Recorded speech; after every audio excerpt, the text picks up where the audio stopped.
Salam sejahtera bagi kita semua Bapak Ibu yang dikasihi oleh Tuhan kita Yesus Kristus. Dimanapun kita berada, salam sehat, salam kebaikan. Saat ini kita akan mendengarkan kebenaran firman Tuhan. Kita bersatu dalam doa. Terima kasih ya Tuhan kami, buat kebaikan dan kemurahan-Mu dalam hidup kami. Kami percaya ketika kami akan mendengarkan firman Tuhan, semuanya itu memberikan kesempatan bagi kami untuk mengenal siapa diri kami. Dan biarlah lewat kebenaran firman-Mu, kami semakin mengerti akan kehendak-Mu dalam hidup kami. Terima kasih Bapa, dalam nama Yesus, kami siap mendengarkan firman-Mu. Amin. Saudaraku yang terkasih, adapun kebenaran firman Tuhan yang akan menyapa kita pada saat ini tertulis dalam kitab Mazmur pasal 139 ayat 17 sampai dengan 24. Mari kita baca, inilah firman Tuhan. Dan bagiku, betapa sulitnya pikiran-Mu ya Allah, betapa besar jumlahnya. Jika aku mau menghitungnya, itu lebih banyak daripada pasir. Apabila aku berhenti, masih saja aku bersama-sama Engkau. Sekiranya Engkau mematikan orang fasik, ya Allah, sehingga menjauh daripadaku penumpah-penumpah darah yang berkata-kata dusta terhadap Engkau dan melawan Engkau dengan sia-sia. Masakan aku tidak membenci orang-orang yang membenci Engkau ya Tuhan, dan tidak merasa jemu kepada orang-orang yang bangkit melawan Engkau? Aku sama sekali membenci mereka, mereka menjadi musuhku. Selidikilah aku ya Allah, dan kenallah hatiku. Ujilah aku, dan kenallah pikiran-pikiranku. Lihatlah, apakah jalanku serong, dan tuntunlah aku di jalan yang kekal. Demikian sabda Tuhan. Saudaraku yang terkasih dalam Kristus Yesus, ada sebuah ungkapan orang bijak berkata, semua orang bisa kau tipu, semua orang bisa kau bohongi, dan semua yang ada di dunia ini bisa kau sembunyikan. Tetapi di hadapan Allah, engkau tidak boleh menyembunyikan apa-apa. Kalau kita pahami ungkapan itu, maka akan diberikan sebuah kesadaran bagi kita. Manusia yang ada di dunia ini bisa kita bohongi. Tapi Allah yang menciptakan dan melihat kita tidak bisa kita bohongi. Yang artinya segala sesuatu kehidupan kita sangat jelas di hadapan Tuhan. Kalau kita berbohong, Tuhan tahu kita berbohong. Kalau kita menipu, Tuhan tahu kita menipu. Kalau kita menyembunyikan segala sesuatu atau menyembunyikan kebenaran, Tuhan tahu bahwa kita menyembunyikan kebenaran. Bapak Ibu yang dikasihi Tuhan, dalam kebenaran firman Tuhan yang sampai kepada kita pada saat ini, di mana Daud menyampaikan sebuah doa kejujuran di hadapan Tuhan. Di mana Daud menyadari bahwa hidupnya itu selalu dipantau Tuhan. Selalu Tuhan perhatikan. Bahwa hidupnya itu tidak ada yang tersembunyi dari hadapan Tuhan. Karena Daud menyadari akan kepribadiannya di hadapan Tuhan, akan kuasa Tuhan yang selalu melihat dia. Dia kagum, dia mempermuliakan Tuhan, dan dia jujur di hadapan Tuhan. Kejujuran itu dapat kita lihat dalam perikop firman Tuhan yang menjadi khotbah atau yang menjadi renungan bagi kita pada saat ini. Apa yang dikerjakan Daud, apa yang dia lakukan, apa yang dia perbuat, bahkan apa yang dia pikirkan pun, dia menyadari semua itu Tuhan tahu. Sehingga benar yang dikatakan firman Tuhan ini yang dipersaksikan oleh Daud. Dan bagiku betapa sulitnya pikiranmu ya Allah, betapa besar jumlahnya. Jika aku mau menghitungnya itu lebih banyak daripada pasir. Apabila aku berhenti masih saja aku bersama-sama engkau. Yang artinya Daud menyadari bahwa tidak ada dari apa yang dia pikirkan, dari apa yang dia lakukan itu yang terlepas dari pantauan Tuhan. Nah, Daud juga mau jujur kepada Tuhan. Kejujuran yang disampaikan oleh Daud, di mana dia tidak pernah berkompromi dengan yang namanya kejahatan. Di mana dia membenci yang namanya kejahatan. Bapak Ibu yang dikasihi oleh Tuhan kita Yesus Kristus, apa yang disampaikan oleh Daud ini merupakan sebuah kesaksian iman yang dia utarakan kepada Tuhan. Sesuai dengan perikop kita atau tema kita, dikatakan di hadapan Allah tidak ada yang tersembunyi. Nah, Bapak Ibu yang Tuhan kasihi, dalam firman Tuhan ini juga Daud berbicara kepada Tuhan, "Selidikilah aku ya Allah, dan kenallah hatiku, ujilah aku dan kenallah pikiran-pikiranku. Lihatlah apakah jalanku serong dan tuntunlah aku di jalan yang kekal." Dari sini ada keterbukaan yang begitu luar biasa yang dilakukan oleh Daud.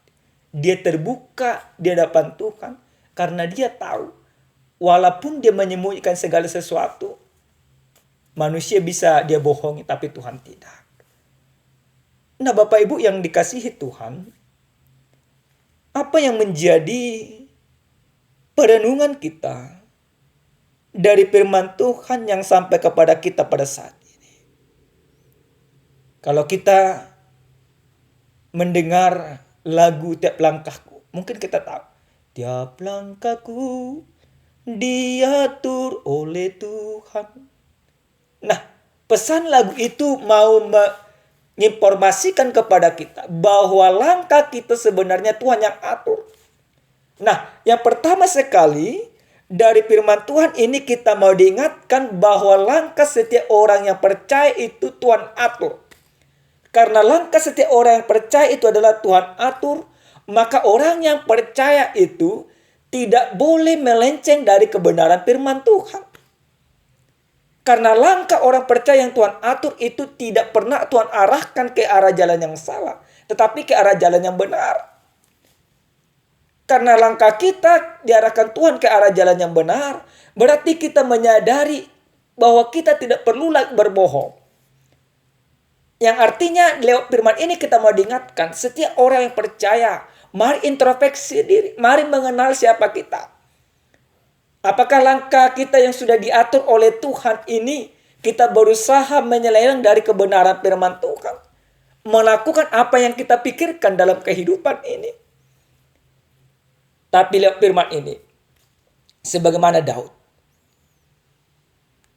yang mengingatkan kita, supaya kita menyadari tidak ada yang boleh kita sembunyikan daripada Tuhan. Maka firman ini mau mengatakan kepada kita yang pertama sekali, biarkan langkahmu diatur oleh Tuhan, dituntun oleh Tuhan sesuai dengan kehendak Tuhan. Karena apa? Karena langkah orang yang percaya yang Tuhan tuntun itu akan mendapatkan kelegaan, akan mendapatkan kedamaian, akan mendapatkan kebahagiaan sesuai dengan porsi yang Tuhan tentukan.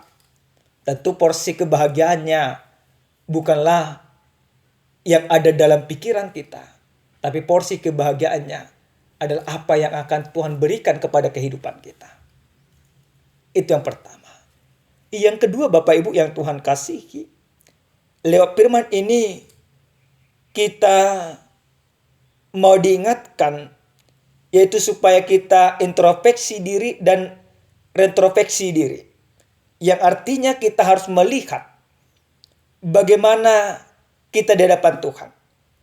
Dan setelah kita melihat bagaimana kita di hadapan Tuhan, kita merenung atau meretrospeksi masa lalu kita tahu banyak kesalahan kita, maka kita perbaiki.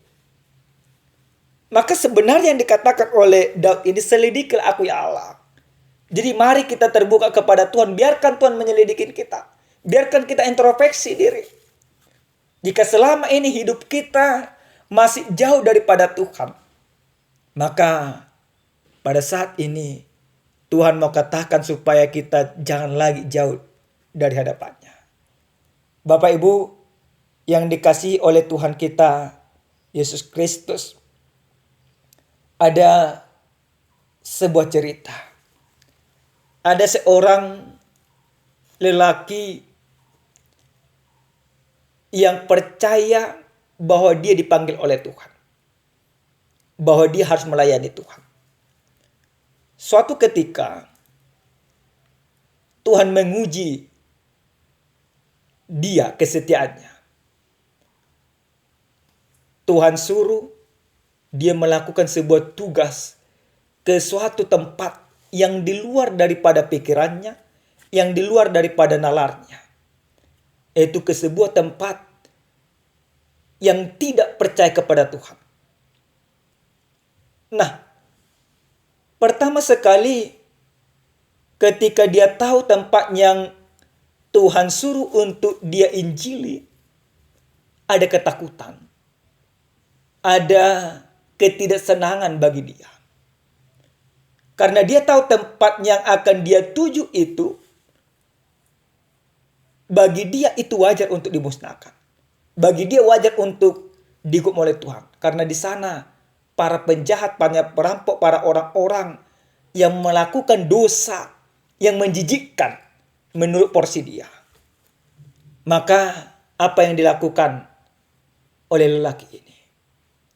Dia berusaha bersembunyi daripada Tuhan. Tuhan suruh dia tidak pergi ke tempat yang Tuhan suruh. Dia lari ke tempat yang lain dengan tujuan biarlah Tuhan menghukum orang-orang jahat itu. Biar orang jahat itu merasakan bagaimana perihnya siksaan daripada Tuhan. Ketika dia lari dari hadapan Tuhan, dia ingin bersembunyi. Dia tidak menyadari bahwa dia tidak bisa bersembunyi daripada Tuhan. Tuhan tetap menangkap dia, memanggil dia, bahkan memaksa dia untuk pergi ke tempat yang Tuhan suruh. Bapak Ibu, mungkin Bapak Ibu tahu siapa dia. Dia adalah Yunus. Dia Tuhan suruh ke Niniwe, tapi dia pergi ke Tarsis. Apa yang terjadi bagi Yunus? Akhirnya dia pergi ke Niniwe sesuai dengan ketentuan Tuhan. Yang dia pikirkan selama ini bahwa dia bisa bersembunyi daripada Tuhan dan bahwa orang jahat itu akan dihukum Tuhan. Ternyata dia salah. Dia pergi ke Niniwe dan orang-orang Niniwe yang dalam konsep dia orang jahat nyatanya bisa bertobat.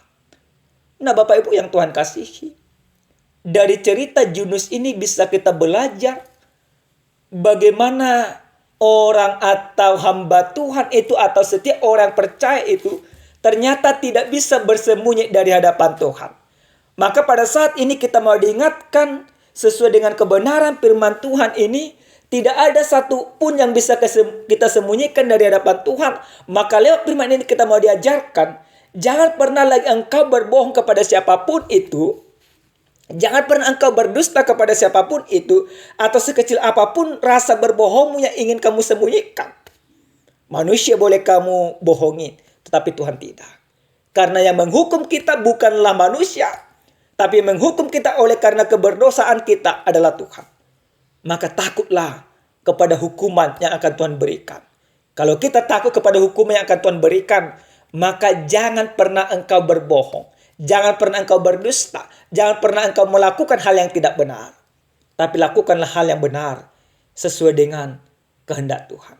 Katakan di dalam hidupmu, Tuhan selidiki aku. Apa yang harus aku lakukan Tuhan supaya Engkau berkenan kepadaku?